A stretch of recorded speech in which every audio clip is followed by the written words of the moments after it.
శ్రోతలందరికీ నా నమస్కారం. కథా ప్రయాణానికి స్వాగతం. నేను మీ అనసూయ. ఈ శుక్రవారం నాటి మంచి కథతో మీ ముందుకొచ్చాను. ఈ కథ పేరు సహజ సమీరం. రచయిత్రి శ్రీమతి ఉమాబాల చుండూరు గారు. ఈ కథ ఈనాడు ఆదివారం అనుబంధ సంచికలో ప్రచురితమైంది. కథ వివరాల్లోకి వెళ్ళిపోదాం. అనంతరాంకి ఏం చేయాలో అర్థం కావడం లేదు. కొడుకు సమీర్ నందాన్ని చూస్తుంటే. కొడుకు 9వ తరగతి చదువుతున్నాడు. మిగిలిన అందరి పిల్లల్లా ఉండటం లేదు. ఒక ఆట లేదు, స్నేహితులు లేరు, మొబైల్ ఫోన్ చూడడు, టీవీ చూడడు. మొత్తానికి ఈ కాల పిల్లల్లా లేడు. అందుకని అనంతరాంకి వ్యధగా ఉంది. కొద్దిగా వివరంగా తెలుసుకోవాలి అంటే గతంలోకి వెళ్ళాలి. అనంతరాం తండ్రి విశ్వనాథం గారికి అనంతరాం కాకుండా ఒక కూతురు. ఆయన అమలాపురం దగ్గర ఒక చిన్న పల్లెటూరులో teacher. Anantharam software engineer. Anantharam తండ్రి శిక్షణలోనే ఇంటర్ తర్వాత ఎంసెట్లో కోచింగ్ తీసుకున్నాడు. తండ్రి ఒకటే చెప్పాడు అనంత్కి, నువ్వు ఇంటర్లోని నీ సబ్జెక్ట్స్లో పర్ఫెక్ట్గా ఉంటే చాలు. ఏ పేజీలో ఏముందో తెలిసేంతగా ఉండాలి. ఎక్కడి నుండి ఏ ప్రశ్న ఇచ్చినా జవాబు ఇచ్చేటట్టు. ఇక ఎంసెట్ పద్ధతి తెలుసుకుని ఉంటే చాలు. నీకు నా మీద నమ్మకం లేకపోతే నిన్ను తప్పక కాకినాడలో కానీ విజయవాడలో కానీ కోచింగ్ సెంటర్లో జాయిన్ చేస్తాను. నేను డబ్బు ఆదా గురించి ఆలోచించి కాదు చెప్తోంది. నా మీద నమ్మకం, నీ మీద నమ్మకం అంతే, ఆలోచించు అని. చిన్నప్పటి నుంచి తండ్రి గురించి తెలిసిన అనంత్ మీరు చెప్పండి నాన్న అని తండ్రికి వదిలేశాడు. తండ్రే అప్పుడప్పుడు టెస్టులు పెట్టేవాడు. ఫిజిక్స్, కెమిస్ట్రీ, మ్యాథ్స్లో తన శక్తినంతా దారపోసి కొడుకు పరిణతి సాధించేలా తర్ఫీదిచ్చాడు. కొడుక్కి రిలాక్స్ అయ్యే టైం కూడా ఇచ్చేవాడు. ఆటలకు పంపించేవారు. కొడుకుని ధీటుగా తయారు చేశారు. కాకినాడ సెంటర్ కాబట్టి అక్కడే హోటల్లో ఒక రూమ్ తీసుకుని ముందు రోజే వెళ్ళి అక్కడుండి మన్నాడు కొడుకు చేత పరీక్ష రాయించారు. అద్భుతం ఏంటంటే కొడుక్కి ఎంసెట్లో 248వ ర్యాంకు వచ్చింది. అందరూ ఆశ్చర్యపోయారు. కోచింగ్ సెంటర్స్ వాళ్ళందరూ వెనకపడ్డారు. వాళ్ళ దగ్గర చదివినట్టు చెప్తే లక్షల్లో డబ్బిస్తామని కూడా ఆశపెట్టారు. విశ్వనాథం గారు ససేమీరా ఒప్పుకోలేదు. కొడుక్కి హైదరాబాద్ ఉస్మానియాలో ఫ్రీ సీటు వచ్చింది. అనంత్ ఇంజనీరింగ్ కంప్లీట్ చేశాక గేట్ ఎంట్రన్స్ పరీక్ష రాసి సీట్ తెచ్చుకుని చెన్నైలో ఎంటెక్ చదివాడు. అనంత్కి మొదటి నుండి విదేశాల్లో చదవాలని లేదు. విశ్వనాథం గారు కొడుకు పై చదువు విషయం కొడుకు ఇష్టానికి వదిలేశారు. క్యాంపస్ ఇంటర్వ్యూలో అనంత్కి ముంబైలో సాఫ్ట్వేర్ కంపెనీలో ఉద్యోగం వచ్చింది. తర్వాత ఒక 2 కంపెనీలు మారిన అనంతరం హైదరాబాద్లో ఉద్యోగం వచ్చింది. అనంత్ తన క్లాస్మేట్ పంజాబీ అమ్మాయిని వివాహం చేసుకుంటాను అంటే కూడా అభ్యంతరం లేకపోయింది విశ్వనాథ్ గారికి. కోడలు పంజాబీ అయినా వెజిటేరియన్ అవడంతో అస్సలు సమస్య లేకపోయింది. లేకపోతే ఆయన భార్య కొంచెం నచ్చజెప్పి ఒప్పించాల్సి వచ్చేది అంతే. అనంత్కి ఒక కొడుకు, పేరు సమీర్ నందా. ఆ అబ్బాయి 2వ తరగతి చదువుతుంటే అనంత్ డైరెక్టర్ అవ్వడం వల్ల ఒక ప్రాజెక్టు పని మీద యుఎస్ పంపించారు. ఒక 2 ఏళ్లు ఉండాల్సి రావచ్చు అక్కడ సుమారుగా అని చెప్పారు. అప్పటికి అనంత్ భార్య ఉన్ముక్త 5వ నెల గర్భవతిగా ఉంది. 2 ఏళ్ల కోసం ఇక్కడ చదువు మాన్పించి కొత్త వాతావరణంలో పిల్లాడిని ఇబ్బంది పెట్టడం ఎందుకని తన కొడుకుని తండ్రి దగ్గర ఉంచి వెళదామని అనంత్ అనుకున్నాడు. ఉన్ముక్త కూడా అతని ఆలోచనని సమర్థించింది. తన పేరెంట్స్ చండీగఢ్లో ఉంటారు. కొడుకు అది ఇంకా కొత్త వాతావరణం అవుతుంది అనుకుంది. తాతగారింటికి తరచూ వెళ్ళొస్తూ ఉంటాడు కాబట్టి తాతాబామ్మలతో సమీర్కి కూడా బాగానే సాన్నిహిత్యం ఉంది. దాంతో వాళ్ల దగ్గర ఉండేందుకు సమీర్కేమీ అభ్యంతరం లేకపోయింది. అనంత్ వాళ్లు తండ్రి దగ్గర కొడుకును నిశ్చింతగా వదిలి అమెరికాకి వెళ్ళిపోయారు. సమీర్ తాతగారి ఊళ్ళో స్కూల్లో చేరాడు. అప్పటికి ఆయనకి ఇంకో 2 ఏళ్ల సర్వీస్ ఉంది. మనవడితో వాళ్లకు కాలక్షేపం బాగా ఉండేది. సమీర్ కూడా ఆ ఊరు, పరిసరాలు, పచ్చదనము, చెరువులు, కాలువలు బాగా నచ్చేశాయి. ఇంటికి వచ్చి హోంవర్క్ చేసుకుని బాగా ఆడేవాడు పిల్లలతో. ఈలోపు అమెరికాలో అనంత్కి ఆడపిల్ల పుట్టింది. విశ్వంభర అని తండ్రి పేరు కలిసి వచ్చేట్టు పెట్టాడు. విశ్వనాథం గారు ఒక 4 పిల్లలకు ట్యూషన్ చెప్పేవారు. తాతగారే మనవడికి చదువు పర్యవేక్షించేవారు. ప్రత్యేకంగా ట్యూషన్ వెళ్లకుండా స్కూలుకు మాత్రమే వెళ్ళొచ్చి రాత్రి 1 గంట చదువు హోంవర్క్ చేస్తే సరిపోయేది సమీర్కి. స్వతహాగా చురుకైన వాడవడంతో ఎక్కువ కష్టపడాల్సిన అవసరం లేకపోయేది. కాన్సెప్ట్ని ముందు బాగా అర్థం చేసుకుని నీకు అర్థమైనది నువ్వు సొంతంగా రాయి. టీచర్ చెప్పినట్టే మక్కీకి మక్కీ బట్టి పట్టి రాయనవసరం లేదు అని చెప్పేవారు ఆయన. చిన్న చిన్న కథల పుస్తకాలు ఇంగ్లీషు, తెలుగులో ఉన్నవి తెచ్చి ఇచ్చేవారు చదవమని. నెమ్మదిగా కథల పుస్తకాల నుండి మంచి మంచి పుస్తకాలు చదివే స్థాయికి వచ్చాడు. తర్వాత లైబ్రరీకి వెళ్లి గంటలు గంటలు ఉండేవాడు. సెలవు రోజుల్లో అది అలవాటుగా మారిపోయింది సమీర్కి. అనంత్కి ఆఫీస్ పని పొడిగించారు. ఇంకే 3 ఏళ్లు ఎక్కువ ఉండాల్సి వచ్చింది. ఫోన్లో మాట్లాడుతూ ఉండేవాడు కొడుకుతో, తండ్రితో. విశ్వనాథం గారు రిటైర్ అయిపోయారు. ఆయన దగ్గర చాలా పాత మోడల్ ఫోన్ ఉండేది. ఫోన్ మాట్లాడటానికి మాత్రమే పనికొచ్చేది. కొత్త మోడల్ ఫోన్ కొనమన్నా ఆయన కొట్టిపడేసేవారు ఆ మాటని. ఇంట్లో ల్యాండ్‌లైన్ ఫోన్ ఉంది. బయటికి వెళ్తే ఈ ఫోన్ చాల్లే అనేవారు. సమీర్‌కి కూడా ఈ ఫోన్స్ మీద వ్యామోహం ఉండేది కాదు. సమీర్ 8వ క్లాస్‌కి వచ్చాక అనంత్ వాళ్ళు తిరిగి వచ్చేశారు హైదరాబాద్‌కి. ఆ ఏడాది ఎగ్జామ్స్ పూర్తి కాగానే సమీర్‌ని హైదరాబాద్ తీసుకొచ్చి మంచి ఇంటర్నేషనల్ స్కూల్‌లో 9వ క్లాస్‌లో చేర్చారు. స్కూల్ వాళ్ళు పెట్టిన ఎంట్రన్స్‌లో టాపర్‌గా రావడం, అనంత్ ఉన్న పొజిషన్‌ని బట్టి సమీర్‌కి ఈజీగానే సీటు వచ్చేసింది. తండ్రిని తన దగ్గరికి వచ్చేయమంటే ఆయన ఇంకొంతకాలం పోయాక వస్తానులే అని చెప్పారు.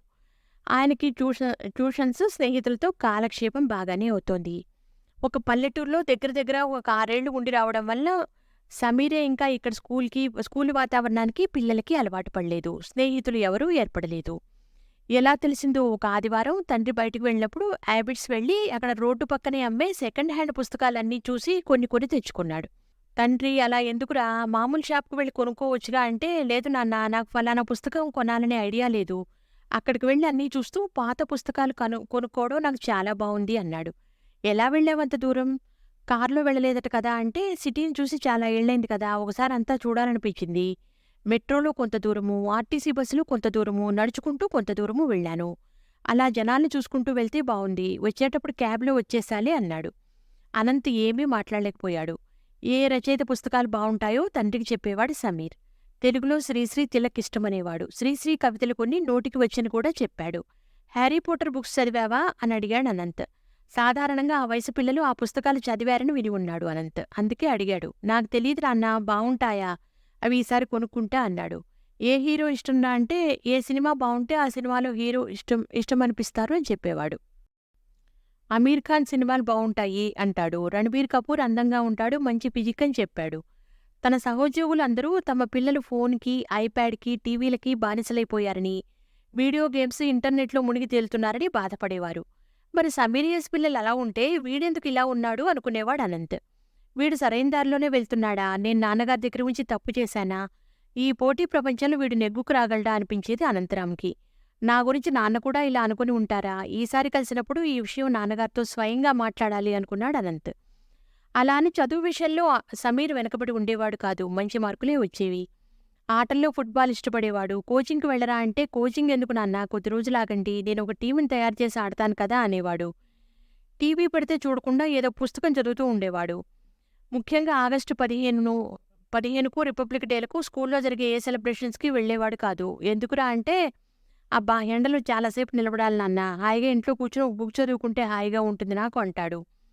స్కూల్లో ఏ ప్రోగ్రామ్స్‌లో పాల్గొనకపోవడం వల్లనేమో, ఆ రోజుల్లో స్కూలుకి వెళ్ళకపోయినా టీచర్లు గమనించడం లేదేమో అనుకునేవాడు అనంత్. స్విమ్మింగ్ నేర్చుకోరా అంటే, నేర్చుకోవటం ఏంటి నాన్న, నేను తాతగారి ఊళ్ళో కాలవల్లో ఈత కొట్టాను. నేను 4వ క్లాసులో ఉండగానే నేర్చుకున్నాను అన్నాడు.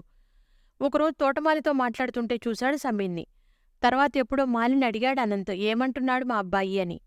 అనంత్‌కి అందరి దగ్గర నుండి కొడుకు మీద అభిప్రాయం తెలుసుకోవాలని ఉంటుంది. మా పిల్లలు ఏం చదువుతున్నారని అడిగారండి బాబుగారు. నేను చెప్పాను, గవర్నమెంట్ స్కూల్లో బాబూ, అక్కడ ఈళ్ళే శ్రద్ధగా చదువుకోవాలి, టీచర్లంతగా పట్టించుకోరు. మాకేమో ఆళ్ళేం చదువుతున్నారో తెలవదు అని. బాబుగారన్నారు, ఏ స్కూలైనా మంచిదే, స్కూల్ని బట్టి చదువు ఉండదు. ఎక్కడైనా ఎవరికి వాళ్ళు చదువుకోవాలి అన్నారండి. వాళ్ళకేమైనా తెలియకపోతే నా దగ్గరికి తీసుకురా, నేను చెప్తా అన్నారండి అన్నాడు. అయ్య బాబో, సిన్నాయనైనా పెద్ద ఆలోచనలండి అబ్బాయిగారివి అన్నాడు. అనంత్‌కైతే సమీర్ తెలుగు సినిమాల్లో మంచి మాటలు మాట్లాడే బాలనటుడిలా అనిపించాడు. నాన్నా, నాకది కావాలి, కొనవా అని అడుగుతాడేమో అని చూసేవాడు అనంత్. ఏమీ అడిగేవాడు కాదు. అదేంటో ఇవన్నీ చూసి అనంత్‌కి దిగులు పట్టుకుంది. సైకాలజిస్ట్‌ని కలుద్దామా అన్న ఆలోచన కూడా వచ్చింది గాని తమాయించుకున్నాడు. భార్యతో చెప్తే ఆమె అతని మాటలు కొట్టిపడేసింది. నాతో బానే మాట్లాడతాడు, స్కూల్లో విషయాలన్నీ చెప్తాడు, విశ్వతో ఆడతాడు. నందు విషయంలో నాకేమీ భయం లేదు. వాడికి హిందీ వచ్చు, పంజాబీ అర్థం చేసుకుంటాడు. మా అమ్మానాన్నలతో కూడా కొంచెం కొంచెం మాట్లాడతాడు. తెలుగు, ఇంగ్లీష్ ఎలానూ వచ్చు. వాడు బాగానే ఉన్నాడు. చిన్నవాడు, వేరే వాతావరణంలో అడ్జస్ట్ అవ్వడానికి టైం పడుతుందిలే. నువ్వు ఎక్కువగా ఊహించుకోకు అనేసింది. ముక్త అంతే, అన్నీ తేలిగ్గా తీసుకుంటుంది అనుకున్నాడు అనంత్. ఇలా ఉండగా ఒకరోజు అనంత్‌కి స్కూల్ ప్రిన్సిపల్ ఫోన్ చేసింది, ఒకసారి వచ్చి కలవమని. అప్పటికప్పుడు ఆఫీసులో చెప్పేసి భార్యని తీసుకుని మరీ వెళ్ళాడు అనంత్. కొడుకు గురించి ఏమి చెప్తారో అని ఆందోళనగా ఉంది అనంత్‌కి. తను అనుకున్నట్టే చెప్తే ఏం చెయ్యాలో అని కంగారుగా కూడా ఉంది. ప్రిన్సిపాల్ వాళ్ళిద్దరినీ కూర్చోమంది. వాటర్ కావాలా అని అడిగి స్టార్ట్ చేసింది చెప్పడం. చూడండి అనంత్, మీరిద్దరూ రావడం మంచిదైంది. మీ అబ్బాయి సమీర్ నందా గురించి మాట్లాడాలి. వాడు చురుకైన వాడే, బాగా చదువుతాడు, బుద్ధిమంతుడు. అయితే అన్నిటికీ లాజికల్గా ప్రశ్నిస్తాడు. టీచర్ డిక్టేట్ చేసింది రాయడు ఎగ్జామ్లో. తను ఓన్గా రాస్తాడు. ఏ ప్రశ్నకైనా ఆన్సర్ అడిగితే తప్పు రాశానా టీచర్ అని అడుగుతాడట. తప్పు కాకపోయినా అందరూ ఒక పద్ధతిలో ఉంటే ఇతనొక్కడు వేరేలా ఉండటమేంటి? అసలు ఈ ఎగ్జామ్స్ ఎందుకు టీచర్ అంటాడట. ఒక రోజులో చదివి పాసవ్వచ్చు. ఒక వారం చదివితే ఫస్ట్ క్లాస్‌లో కూడా పాసవ్వచ్చు. వీటి ద్వారా ఎలా డిసైడ్ చేస్తారు స్టూడెంట్ ఎబిలిటీని అంటాడట. మీరు ఇయర్ అంతా అన్ని టెస్టుల్లో పెర్ఫార్మెన్స్‌ని బట్టి నెక్స్ట్ క్లాస్‌కి పంపించండి. ఈ పరీక్షలు ఇదంతా ట్రాష్, శుద్ధ వేస్ట్ అన్నట్టు వాదిస్తాడట. వచ్చే సంవత్సరం 10థ్‌కి వస్తాడు. అదొక బెంచ్ మార్క్ లైఫ్‌లో. మేము చెప్పినట్టు విని ఎగ్జామ్స్‌లో రాస్తే బావుంటుంది. అన్నట్టు మీ వాడికి బయట ట్యూషన్ ఉందా అని అడిగింది ఆవిడ. లేదు అన్నారిద్దరూ. అవునా అని ఆశ్చర్యపోయిందావిడ. నేను మీ అబ్బాయి గురించి తెలుసుకున్నాను ప్రత్యేకంగా. ఇండిపెండెన్స్ డేకి రాడు, రిపబ్లిక్ డేకి రాడు, ఏ స్కూల్ ఫంక్షన్‌కి రాడు, వేరే ఏ యాక్టివిటీస్‌లోనూ పార్టిసిపేట్ చేయడు అంటూ ఫిర్యాదు. క్లాస్ టీచర్ వచ్చింది ఈలోపు. ఆమెనడిగారు క్లాసులో ఎలా ఉంటాడు అని. ఆమె ఏమీ కంప్లైంట్‌గా చెప్పలేదు. పాఠాలు శ్రద్ధగా వింటాడట, సందేహాలు అడుగుతాడట. ఇద్దరు ముగ్గురితో బాగానే ఉంటాడట, అమ్మాయిలతో కూడా మాట్లాడతాడట. సహవిద్యార్థులను కూడా సమీర్ మీద ఏమీ కంప్లైంట్స్ లేవని చెప్పింది టీచర్.